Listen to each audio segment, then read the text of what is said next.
Okay mga suki, itong update ng ating mga produktong dumating simula nung Miyerkules hanggang Biyernes. Dito tayo magsimula kay Montana. Kay Montana, ang na-order natin sa kanya ay yung mga cubes, beef, chicken, saka pork. At dito sa pangalawa namang order natin kay Montana, yung shampoo, tapos yung ano ba yan? Ano ba to? Wala, nahirapan ng bumasa. Yung soy powder. Ito itong na-order natin. Saka yung mga Fabcon. Mga suki, meron tayong dito na mga soy Fabcon na 3-pack. Ang retail natin dito sa ating store ay 14 pesos per piece. Ayan. Pero dito sa pangalawang purchase ko nito, meron tayo ditong na discount na 250 pesos. Okay. Ito naman ay mga office supply, yung binder clip, correction tape, manila paper, Mongol, at saka yung stick glue. Ayan. Oh, ayan. Yung mga hotdog natin, kasi nagkaubasan tayo ng hotdog nung nakarang araw. Meron na po tayong hotdog ngayong dumating. Yung classic at saka yung higanti. At dito naman sa, ano pa to? Ayan. Meron tayong kasi, ngayon, tag-init na, pero maraming pa ring lamok. O kundi hindi na madala ng katol yung lamok, meron tayo ditong off-lotion. Mura lang po ang sachet niyan. Ang benta lang po namin dito ay 8 pesos. At yun naman sa kay Stance Stay. Yung deliver na Stance, ang mga produkto doon ay pineapple juice. Ang kinuha natin yung malaki, yung 1.36 liters. At meron din tayong tidbits na sachet. At yung Mr. Milk na yung para tong Yakult. Yan ang mga dumating nating produkto. Kay kay Feedscore, ang na-deliver sa atin ay yung cracker, Presto Peanut, Waprets, Choco Cheese, mga Max, Mansi, at saka yung lemon. At saka yung extra big na Payless, nabenta rin ang mga extra big na Payless natin. Meron tayong chili mansi at saka sweet and spicy.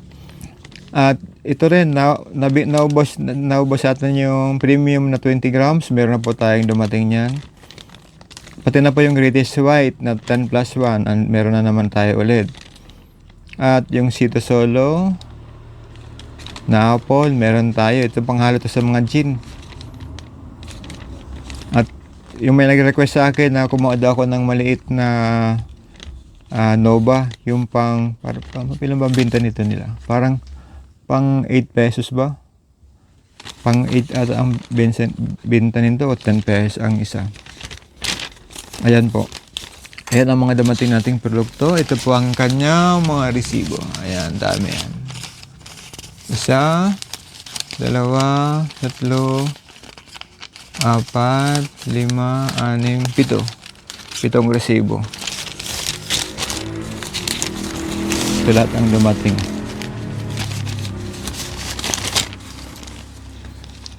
Okay mga suki, magandang araw po sa inyo. Maray na alda po sa inyo, boss. Ako po si Joseph, Sari-Sari Store Owner. Ito po ang ating mini podcast na pang 25. Ang pag-uusapan po natin dito ay ang mga update ng ating mga produkto simula noon hanggang ngayon. Kaya tara, samahan niyo ako at ulitin natin ulit ang mga updates. Okay. Kasi ang intro natin ay palagi nilalagay na natin sa natapos ng update. Anyway, ang mga bago lang naman po sa atin ngayon ay itong tidbits at saka itong pineapple juice na 1.36 ml at saka yung Mr. Milk. At saka yung yung off-lotion. Yan ang mga bago sa atin. At ano pa? Yun man lang, mangilan-ngilan lang ng bago. Ayan. Yan ang update natin. Ang balang bago lang, yung Offlotion, pineapple juice, tidbits, at saka Mr. Milk. At saka itong, ano pa, meron pa ba tayong nakalimutan? Wala na. Kasi ang ibang ito ay weekly naman na re-replenish. Bale, yun lang naman ang dinagdag natin produkto ngayong linggo. Yan po ang mga nakalagdag natin produkto. Kaya po yung maghahanap na ng mga malaking items, yung Del Monte na pineapple juice na malaking lata, meron na tayo niyan. At yung sa alas naman, malapit na naman natin makompleto eh. Kasi nakaraang linggo, ang kinuha natin yung pineapple juice na ACA, tomato paste, tomato sauce. Ngayon naman, ang kinuha ulit natin ngayong linggo, kasi yun last week, ngayon naman week na to, ang kinuha natin yung pineapple juice na malaki, tapos yung tidbits sa Del Monte, at nakadagdagan tayo ng Offlotion. Ayan ang nakadagdag sa atin. Okay, usapan natin ng price. Ang update natin sa ating mga presyo, so far, yung mga gas na tinitinda natin ay hindi pa naman siya nag-increase. Kasi wala pa tayong ina-update na presyo. Pero ang sabi sa akin, malamang daw na mag-i-increase. Kasi naman hindi na mag-increase ng sobra-sobra. Kasi yung gasolina daw ay nag-increase na. Pero ang gas, wala pa tayong price increase. Dati para ng presyo. Kagaya na nakarang linggo pa ang price. Hindi, good news yun. At yung supply naman natin ng egg, kasi yun pala hindi ko nasabi sa update natin, na yun ang may dumating tayong itlog ulit. Kasi ang egg na supply natin ay linggo-linggo meron tayong palaging bagong dumarating na niya na stock. Kaya wala tayong overstocking ng mga egg, kasi ang itlog po ay madali yan pong masira. Kaya hindi tayo nag-iisak na ng marami. At saka madali siyang maubos. Yun ang sa itlog. Pero ang presyo po niyan, dati pa rin na presyo, 200. Ang bigay natin dito sa tindahan ay 220 ang per tray. Yun ang presyo natin sa egg. At yung asukal natin, yung harina, ang mga presyo din po niya na hindi pa rin nagbabago. As usual, dati pa rin presyo. Kaya sana kung magbago man ang mga price natin, siguro sa tingin ko po niyan, kasi merong problema sa oil. Siyempre ang transport na lang unang magbabago ang price. Pag bumago ang presyo sa mga pamasahe sa trucking, siyempre magbabago din, ipapass on naman yun sa mga produkto. Gaya din po sa atin, siyempre, ang mag-add in din yan sa mga presyo. Kung nag-increase na naman galing sa supplier natin, siyempre, ang gagawin din natin, pass on din natin yan sa mga customer. Kaya, ang situation yan, kapag ang presyo nagtumaas, yung presyong in-increase niya ay pinapass on lang naman sa mga consumer. Ganun po ang sitwasyon ng ganitong negosyo na sari-sari store. Kaya hindi naman ibig sabihin na isolate ka sa Kaya lang siyempre, kapag ang mga produkto ay tumataas, ang tao ay humihinang kanilang purchasing power. Kasi yung produkto nga, kanti na nagbabawasan yung kanilang capacity ng nabibili. Ganun. Pero sa akin naman pong paningin, mas maigi na po yung hindi bali tumataas ang presyo, basta yung kailangan mong mabili ay meron pa. Kasi naman sa hindi nga umangat yung presyo, pero wala ka na naman mabili. Okay pa rin ang kahit paano, basta meron kang mabibili. Kung na tayo na nakarang ngayong linggo, ano ba nangyari ngayong linggong ito? Ang mga nangyari po, ang una po dyan yung foundation anniversary ng Calawag. At alam niyo naman, pag nag-foundation anniversary, ang lahat ng mga organization ay sumasama sa parada. At pag gabi, yung last day ng meron tayong tinatawag na BPC night. Ayun po. ang ating pong grupo, ang aming pong grupo sa Philrisa, hindi po kami nakapag-participate doon sa mga nagpapalabas. Kasi busy ang mga people. Ano nga lang kami doon? Si Chap Malu, si Engineer Basco, si Pres, tapos ako. 4 lang kami ang nandun, tapos yung iba ay wala. Kaya kahit paano, meron pa rin kaming mga representative. Unlike noon panahon ni Pres Matos, yung dating punong barangay namin sa Calawag, ang mga pinakahuling mga namin dito sa event namin dito sa Philub ay sa Calawag. Halos siya na lang, tapos ako ang nag-a-attend kasi yung iba ay hindi na lang ma-attend. Kaya okay naman. Sa press namin noon, si Pres Matos busy doon sa BPC. Ako na lang mag-isa doon sa Philrisa. Ayun ang nangyayari noon. Pero so far, kasi nakadalawa na tayong terms sa Philrisa. Nung una, napilit na rin tayo. Ngayon pangalawang napilit na naman ulit. Kaya nga po, isa sa mga pinaplano naman ng aming organization, dahil natapos na rin naman yung magpa-seminar ng DSUD, ang sabi sa amin, kailangan daw magkaroon ulit kami ng General Assembly. Ang General Assembly, ang itatake lang po doon, yung pag-organize ng election committee. Yung election committee naman, siya naman ang tatakda ng mga requirement doon. Base doon sa aming bylaws. Kasi ang mga requirement lang naman doon sa bylaws, dapat with good standing. Ibig sabihin ng good standing, bumabahid ka ng yung monthly dues at yung membership fee. At walang, ano pa ba yan? Basta dapat ng good standing ka. Ayan. Kaya lang, siyempre, ang mga requisite doon, kung strictly i-implement, madami atang hindi makakapasok doon. Kasi ang requirement doon, kapag ikaw ay, halimbawa, meron kayang, ang requirement doon, dapat landowner ang pwedeng halimbawa, bumili ka ng bahay, ikaw may-ari ng lupa at bahay. Parang ganon. Tapos naman, kung ikaw naman ay hindi naman sa kriteria na pumasok, kailangan mo humingi ng SPA. At kung hindi pa rin doon, hindi ka pwede mag-run sa kahit anong posisyon sa organization. Kasi ang requirement doon, dapat kung magra-run ka, dapat sa'yo nakapangalan ang lupa at bahay. At kung hindi naman siya nakapangalan, kailangan ng SPA ng may-ari. Na yung kanyang rights ay wini-waive niya para sa association. Ikaw na magre-represent. Ganun ang sitwasyon doon.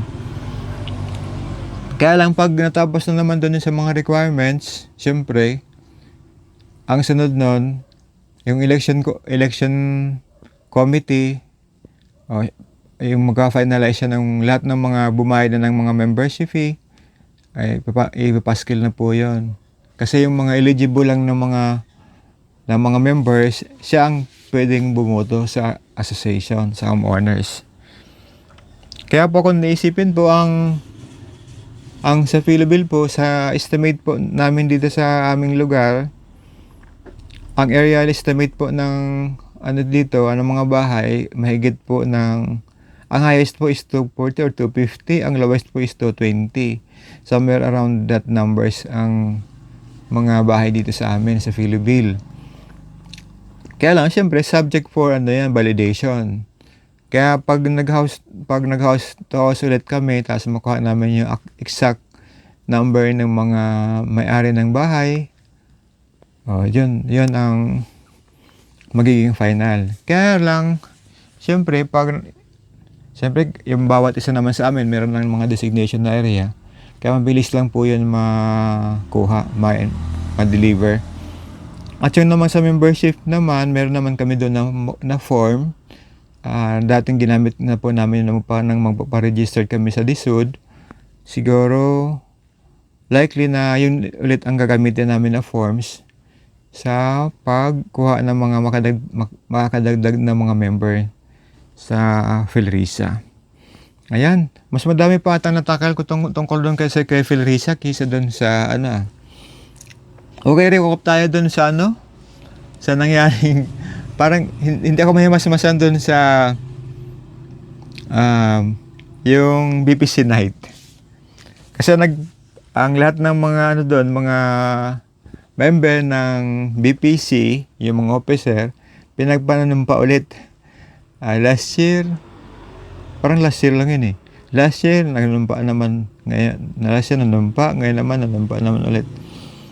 Parang every year ata nagnanumpa yung mga BPC officer. Okay? Sa ganun pong sitwasyon siguro, siyempre siguro yon kasi ang noon ay wala pa si Mayor Lenny. Ngayon meron na nandiyan na si Mayor Lenny. Kaya nanumpa yung mga officer.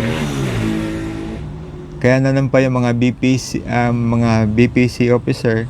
Siyempre dapat kailangan nandiyan si Mayor. Kaya hindi naman kami natanggihan ng aming butihing alkalde na si Ma'am Lenny. Sumaglit naman sa amin at siya po ang nag-officiate ng panunumpa ng mga officer ng BPC. Ayun. At isa na po tayo doon na nakasali. Kaya lang nang magpa-picture ako ay nahuli. Kasi mabilisan lang po yung mga picture. At busy naman ako sa pagkaka-selfie doon. Kaya tuloy nahuli ako doon sa yung malapit na sila doon sa may table namin. Ako ang wala. Yung kasama ko lang na iba ang nakasali doon sa group pagpa-picture nandun si Mayora. Okay. At ang isa pa doon na experience ko ay merong emisaryo na pwede ko na bang sabihin yon? Merong emisaryo na pinarating sa atin na ini-invite tayo na sumali daw sa kanilang grupo. Sabi ko naman, malayo pa, hindi dapat tayong pabasta-basta ng decision kasi sino ba naman tayo? Tayo lang naman ay simpleng lang naman dito sa Calawag. Hindi na naman tayo kilala. Marahil kung may nakakilala man sa akin, mangilan-ngilan lang po yun. Pero sabihin natin na entire barangay kilala tayo, malabo ata yun. Okay? Kaya naisipan ko na huwag akong mag-decision ng ano mong bagay, kailangan muna natin pag-isipan ng maigi kasi kahit para siyang gambling, gagambling ka sa para makuha mo yung pulso ng masa. Pero parang ayaw ko natin dumating doon kasi mahirap pang basa-basa ka na lang pumasok.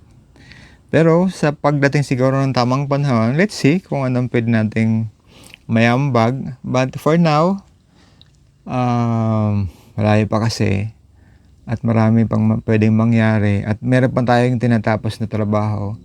At iniisip ko kasi na matapusin mo na yung trabaho sa Philrisa. Then pagkatapos na natin may turnover sa Philrisa, then plano ulit tayo ng iba. Kasi sunod-sunod na. Mayroon tayong sa school, yung School Governance Council, tayo ang president. Tapos dito naman sa Philrisa, tayo ang Board of Director and Treasurer.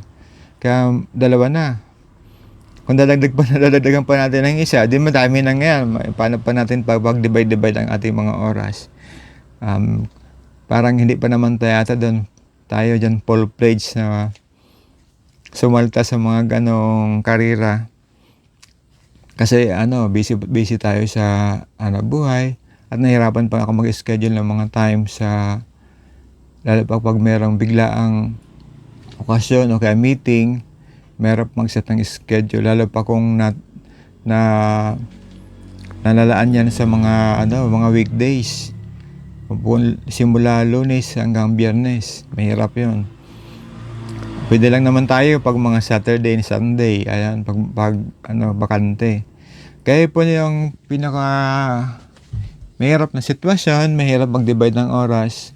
Siyempre, ang unahin natin yung hanap buhay kasi ito ang livelihood natin. Ito ang nagbibigay sa atin ng kabuhayan, pambili ng pagkain, pambayad ng mga bilis at pambigyan ng allowance sa aking nag-iisang anak.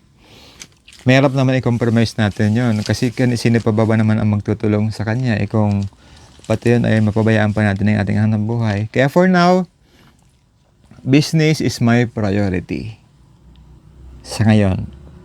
At yung ibang mga bagay-bagay na hindi naman related pa sa aking negosyo, parang hindi na muna sa ngayon.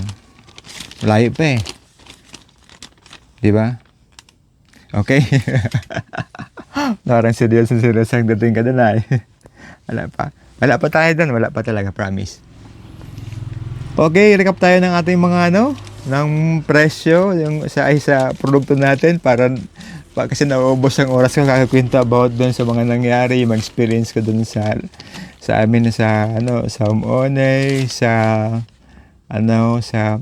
dito sa barangay, yung BPC night. Ganun talaga pag ewan ko ba ba't parang dumadami ata mga extracurricular ko ngayon. Dati noon, ginagawa ko, nag-bike. Ngayon naman, dito naman, nang maglaylo ko sa pagbabiking, ayun naman, napunta tayo dito sa halos busy sa mga people's organization naman. Okay, siguro, baka naman calling yun, pero ayaw ko nga. Saka natin pag-isipan yan. Okay.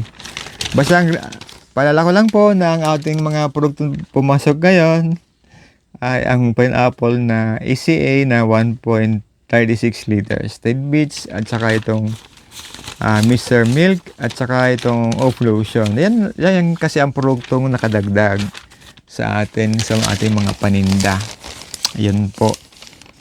Pero ang mga presyo naman po, so far, dati pa rin. Kaya wag po kayo mag-alala, wag po kayo mag-panic.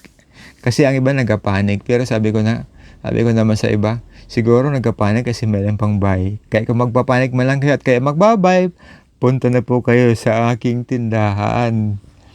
Kasi handa ko po kayong pagsilbihan, promise. Yan. Ayan. At sa mga suki po, okay sa aming mga mamili na hindi pa po namin suki dito sa aming tindahan.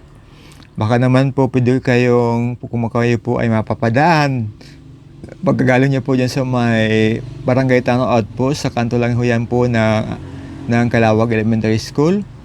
Bilang lang po kayo ng 3 poste. Ang tapat po ng pang-3 poste na yan ay amin ang tindahan. At malapit din po kami sa may barangay hall. Kaya dadaanan niyo palagi kami ang aming tindahan. Basta in between lang po ng gate ng Calawag Elementary School. Andyan na po. Sa tapat niyan, ang aming sari-sari store. Okay. At ang ating naman po pagkakabisihan, syempre, ay ang pag-prepare ng ating annual income tax return. Ayan. Kaya sana matapos ko ngayong Sabado. Ang pag-prepare ng annual income tax return. Kasi mag-online na naman yan ang pag-send.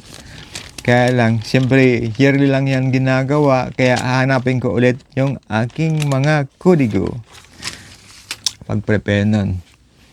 Ganun talagang gagawin. Kasi obligasyon natin yon. At magbabayad na naman ulit ng first quarter. Sa bagay, ang first quarter, yung percentage tax, by April. First week of April, dapat magbayad na. Ayan. Kaya lang ngayon, gusto ko nang maayos yung ating, yung annual income tax return ng 2025. Katatapusin na natin yung 2025 para ma-close na yon. Okay? Ba't bigla ko na-interrupt doon? Napunta ko doon. Di ba nagsasabi na ako ng lugar? Tapos na. Okay, balik tayo naman sa magpapasalamat. Okay, mga suki. Agi mo pinapasalamatan ang ating mga suki na lagi pong nag-patronize ng ating sari-sari store dito po sa Calawag, sa Villamar, sa Karangahan. Ang pong mga suki dyan sa may Metro Homes. Dyan din po sa may bandang Barangay Libuton.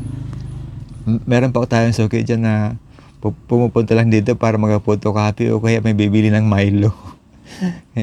Sabi ko, lahi ko na, napupuntan pa ko dito, bibili lang ng isang pares na Milo. Okay, pero binta pa rin yun, kasi suki ko nga.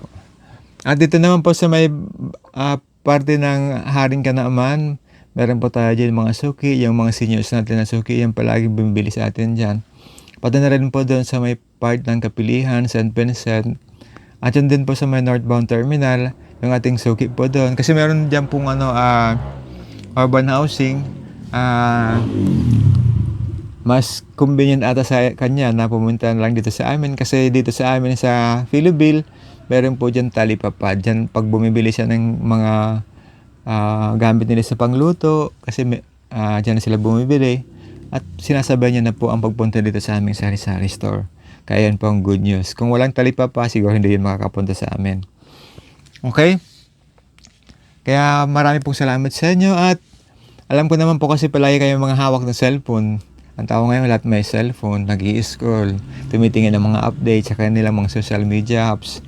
Anyway, kung kayo po nag-i-scroll, sana po kayo mapasama rin sa inyong pag-scroll sa inyong mga social media apps at sana po ako din po ay inyong ma-follow sa ating Facebook account at sa ating din pong YouTube channel. Sa inyo rin po sana mamarapatin niyo po na ako po din po ay inyong ma-subscribe sa aking YouTube channel. Ano po?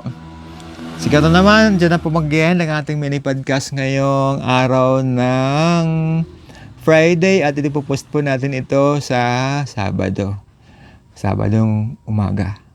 Yan po kasi ang pag-post, nire-record natin ng Friday at ipopost natin ng Saturday. Okay mga suki, dyan na po magtatapos ang ating mini podcast na pang 25, pang 25 na po. Okay mga suki, bye-bye! See you again next time!